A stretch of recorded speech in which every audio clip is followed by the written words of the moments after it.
పండగ వాతావరణం కనిపిస్తుంది. ఏంటి అసలు స్పెషల్? తెలుగు గుండెల మీద పూసిన పువ్వు పసుపు జెండా. అంటే ఇది ఏ వ్యక్తి కోసమో ఏ వర్గం కోసమో కాదు, ప్రజల ఆకాంక్షలకు ప్రతిబింబం, ప్రజల ఆశయాలకు ప్రతిరూపం, ప్రజల కష్టాలకు ఎదురొడ్డి నిలబడి వారికి అండగా నిలబడే ఒక సంక్షేమం తెలుగుదేశం అంటే ఇది.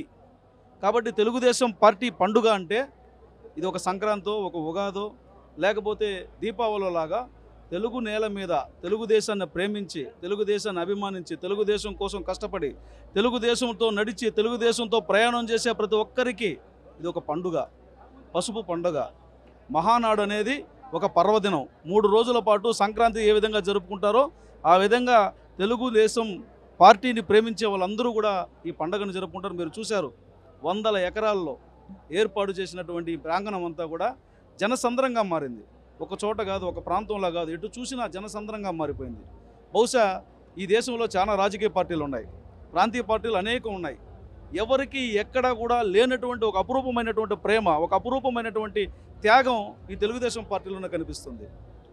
ఇది తెలుగుదేశం పార్టీ పెట్టినటువంటి నందమూరి తారక రామారావు గారి మీద అచంచలమైనటువంటి విశ్వాసం, నడిపిస్తున్నటువంటి నారా చంద్రబాబు నాయుడు గారి మీద అపారమైనటువంటి గౌరవం, ఇప్పుడు యువతరానికి ప్రతిరూపమైనటువంటి లోకేష్ బాబు గారి మీద బలమైనటువంటి విశ్వాసం, నమ్మకం, ఇవన్నీ కలగలిపి ఈరోజు ఈ పండుగలో మీరు చూస్తున్నారు.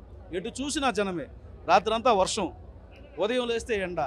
ప్రకృతి కూడా ఈ తెలుగు నేల మీద జరుగుతున్నటువంటి ఈ పండగని ఎంత ఆశీర్వదించిందంటే రాత్రంతా ఎలా జరుగుతుందో ఏమని అందరూ, మీతో సహా అందరూ కూడా ఆలోచనలో పడ్డారు.